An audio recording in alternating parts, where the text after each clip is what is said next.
Ladies and gentlemen, welcome back to the Joe Rogan Experience. Today I'm thrilled to have Seth Rogen with me, and we're going to be talking about Goldeneye 64. Hey, Joe, it's great to be here. What do you think it is about classic video games like Goldeneye 64 that make them so timeless?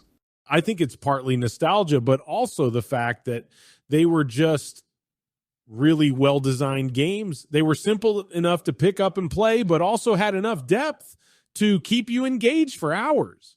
I couldn't agree more. It's amazing how games like Goldeneye 64 have stood the test of time. Have you ever heard about the Goldeneye 64 speedrunning community? I've actually watched a few speedrunners on YouTube, and it's amazing how quickly they can beat the game. It really is. For those who don't know, speedrunning is a type of gaming where players try to complete a game as quickly as possible. And Goldeneye 64 is one of the most popular games for speedrunning. Yeah, and what's really cool about it is that there are so many different speedrunning categories. It's insane how dedicated these players are. They dedicate so much time practicing and finessing every little detail. It's really impressive. And what's even more amazing is that the world record for the full game has been broken so many times over the years, and it keeps getting faster and faster when new exploits are found. I know it's mind-boggling, but do you think speedrunning takes away from the experience of playing the game? Like, are these players really appreciating the game, or do they have a competitive addiction? I think speedrunning is just a different way of experiencing the game, and it requires a different set of skills than just playing through the game normally. That's a good point. And it's not like they're ruining the game for anyone else. They're just doing their own thing.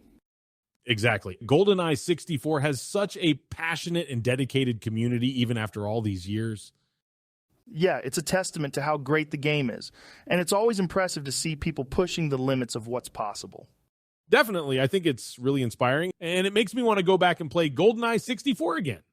Do you have a favorite character or level in the game? Oh, man, that's a tough one. I think my favorite character was Oddjob. He was so small and hard to hit, and my favorite level was probably the facility. It was so iconic and memorable. Oddjob? Really? Isn't that cheating? Come on, Joe, that's ridiculous. There's no such thing as cheating in a local multiplayer video game. Are you serious? Oddjob is so small that it's almost impossible to hit him. It gives you a huge advantage over the other players. It's not fair to the other players. It's like using steroids in sports.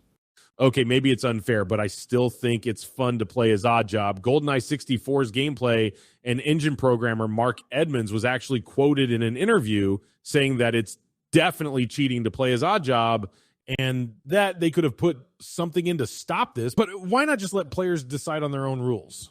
I don't know, man. I think it's just a cheap tactic. If you're really good at the game, you don't need to resort to using a character like Oddjob. Seriously, folks, don't be that guy who plays as Oddjob in multiplayer. It's not cool. I'll keep that in mind next time I play. All right, Seth, it's been great having you on the show. Thanks for joining me today. Thanks for having me, Joe. It's been a blast.